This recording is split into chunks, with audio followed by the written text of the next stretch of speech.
Recently, reports surfaced of a modified Boeing 747 flying over Nebraska. At first glance, that might not sound unusual. Planes cross the skies every day. But this wasn't just any aircraft. This was the Boeing E-4B, better known as the Doomsday Plane. And when this aircraft takes off, people pay attention. E-4B isn't designed for regular missions. It was built during the Cold War for one purpose only: to function during nuclear war. If the unthinkable happens, if ground infrastructure like the Pentagon or the White House is destroyed, this aircraft becomes a flying command center for the United States government. Inside, top officials like the President, Secretary of Defense, and military leaders can continue issuing orders, coordinating forces, and managing the country from the sky.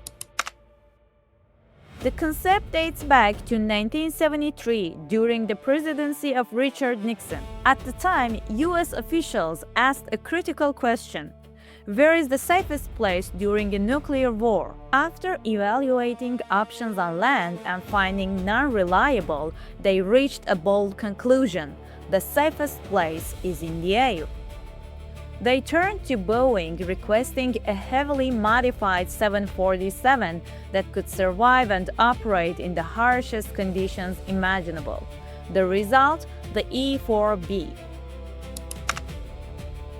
Only 4 E-4B aircraft exist, all operated by the U.S. Air Force.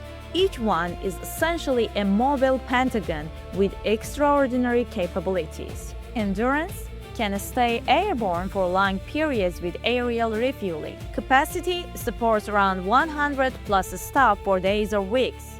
Structure, multi-deck layout with workspaces, rest areas, and briefing room. Command center, a central operations room monitors global military activity in real time. At the heart of the aircraft is a conference room, where critical decisions are made, just like in the White House Situation Room. The E-4B is engineered to survive scenarios that would cripple most technology. Radiation shielding, special windows and structure block nuclear radiation. Air filtration. Advanced systems prevent contaminated air from entering. Electronic hardening, designed to resist electromagnetic pulses, or EMP. Analog systems. Many controls are intentionally non-digital to avoid cyber or electronic disruption. Even if modern communications fail, the aircraft has multiple redundant systems to stay connected. Communication is the E-4B's most critical function. It can connect via radio, satellite, and secure lines.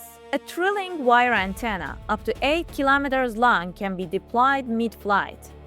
This allows direct communication with submarines, including nuclear ones. In short, even if the world below is in chaos, command and control remain intact. Operating the Doomsday Plane is extremely expensive. Estimated cost: over $150,000 per hour of flight, significantly higher than many advanced military aircraft. Each unit originally cost around $223 million in the 1970s, far more than a standard 747 at the time.